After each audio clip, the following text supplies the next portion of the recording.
Hello, again I'm going to show you how to fix our economy. Here we have home values.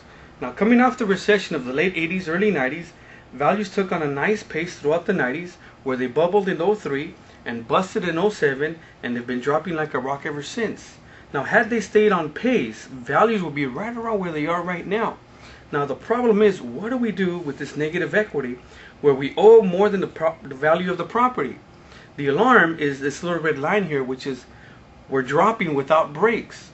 Now, this is filled with bad news, but I've got some great news. I've got great news for the homeowner, as well as the banks and the financial markets.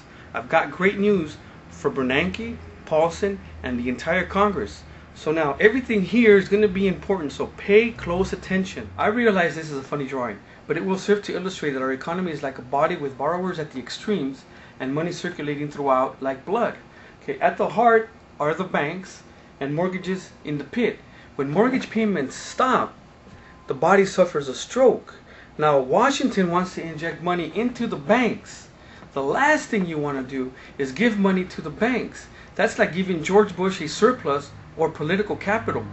Our banks seem to be hoarding money, and although the Federal Reserve is dropping interest rates, the banks are not dropping interest rates that they charge. So the consumer isn't benefiting there. With jobs disappearing, credit ratings are dropping, and the lender's criteria is rising. The limbs are dying off because companies of all types and sizes are downsizing and shutting down. So the question is, who are you going to lend this money to? Who are the automakers going to sell to? What we need is to get the heart pumping again, which means mortgages need to get paid again at all costs. For the sake of the entire economy, please pay very close attention. Everything is important, especially number 4. I promise, the great news is coming, but for now, more bad news. Now I'm glad Doc decided not to buy these troubled mortgages. That was a horrible idea. It was too costly and it wouldn't get us anywhere anytime soon. Okay, so no cash to the banks, no buying troubled mortgages, no bailout. We don't need it. But the present mode of operation, the status quo, is also a nightmare situation, a road to nowhere. Let me give you an illustration. Here we are with what I call the do-nothing alternative for banks. This is the standard mode of operation, the status quo, if you will. Okay, now let's just say that a bank invested $400,000 2, 3, 4 years ago. The homeowner stopped making the payments, and the bank took a year to foreclose and take it back, and it's going to take another year to market and sell it. So now let's just say that they get $300,000 for that property. Now this is being generous because remember, values are still dropping. Okay, now they're going to pay property tax, commission, closing costs, maybe some repairs, and buyer's closing costs. After all is said and done, they're going to get $260,000 in 2 years.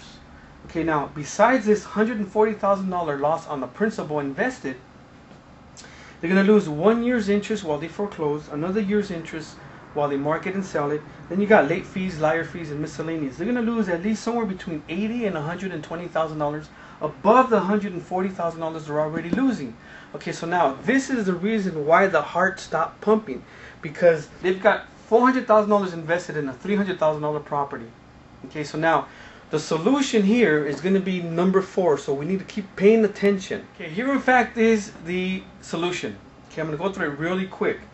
Number 1, Congress needs to mandate an immediate moratorium on foreclosures, basically as a timeout. 90 days is fine. Number 2, Congress needs to mandate an immediate forbearance, suspension of late payments and fees. Okay, this 1 and 2 are basically timeouts. 90 days is fine. Number 3, Congress needs to mandate all subprime loans to a maximum of 2.5% margin. Okay, this is to stabilize it. So we're going to put the body under with 1 and 2, stabilize it with 3, and then revive it with number 4, which is streamline the FHA Secure Hope for Homeowners program. Okay, I'm going to go into detail. Here, in fact, is the answer.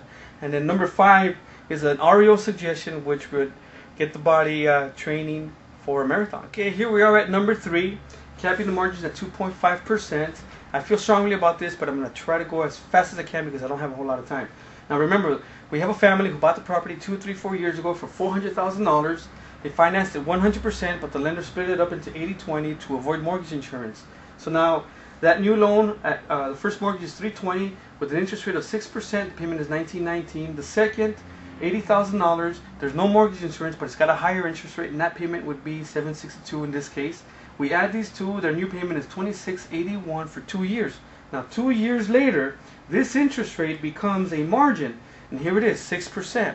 That 6% gets added to and tied to an index, and let's just use 3.5%. So now we add these two, that gives them the new interest rate, 9.5%. So now 2 years later, their balance is $311. Their new interest rate is 9.5, and their new payment is $26.57. We add that same second payment of $762. Now their new combined payment is $34.19. Essentially, their payment went up $700 from 1 month to the other, and that is why we have subprimes foreclosing, and that is why we have now a global economic crisis, because this was gougingly outrageous. I use 6%. It could have been anywhere between 5.5 and 8.5 or higher. That is insane. We got to cap this margin at 2.5% to get the rate somewhere near the original payment of $26.81 in this case. Now remember, this is just 3 temporary payments. The solution is number 4 coming up. Okay, here we have number 4, streamlining the FHA Secure Hope for Homeowners program. Here in fact is the answer. So from here on out, you need to pay very close attention. Everything is important. Okay, so now FHA has a product called Streamline. It's been around for about 25 years. Whereby if you have an FHA insured mortgage, you occupy the property as your residence, and you made your last 12 payments on time, you automatically qualify to refinance into another FHA insured mortgage. The reason being is that the FHA is already insuring that mortgage. Okay, so now we need to combine this streamlined product with the Hope for Homeowners program. Here's the criteria for the homeowner. So long as they occupy that property as their residence and they made the initial fixed rate payments on time, remember that $2,600 payment for 2 years, so long as they made that on time and they occupy the property as their residence, they automatically qualify. So now we run an appraisal, we find that the property value is about $300,000. Remember, this is dropping, so $300,000 is being generous. The new loan amount is 97% of that value, so now the loan is $291. At 6%, that payment is $1,745. We have what is called upfront mortgage insurance premium, 3% of the loan. That would be $87.30 in this case. That goes to the FHA insurance fund to cover future defaults, future foreclosures. That's very important. We have origination fee, processing fee, and estimated closing costs. The lender's going to net about $276, but the key is to get it now, not in 2 years. Okay, so they can circulate that money. Now we have payments of $1,745, which are brought down here, and besides this upfront premium, the homeowner is going to have an annual premium of 1.5%, which they're going to pay monthly. In this case, $363, giving them a total payment of $2,108. Now, logically, if they made $2,600 payments on time for 2 years, they should be able to make $2,100 on time. But this is a 30-year fixed. We're getting out of these troubled loans into a 30-year fixed mortgage insured loan. Okay, so now this is the good news for the homeowner, the great news for the homeowner. Let me go into the bankers. Introducing the financial instrument that, together with the FHA Secure Hope for Homeowners Streamline, will resolve our economic crisis. The Equity Share Silent Second. Homeowner will execute a new Equity Share Silent Second in favor of lender as part of the program FHA Secure Hope Streamline.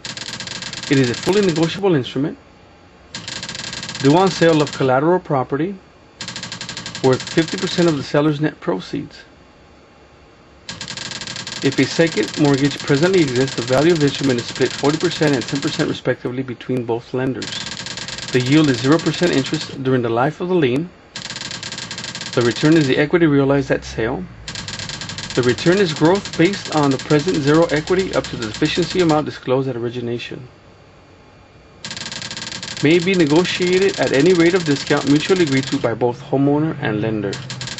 In the event of future appreciation, homeowner may refinance to pay off the Equity Share Silent Second using the FHA Streamline.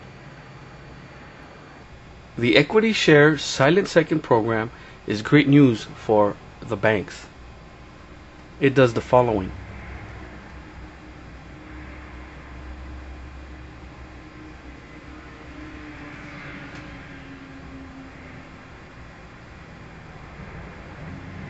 The Equity Share Silent Second program is also great news for our economy because it does the following.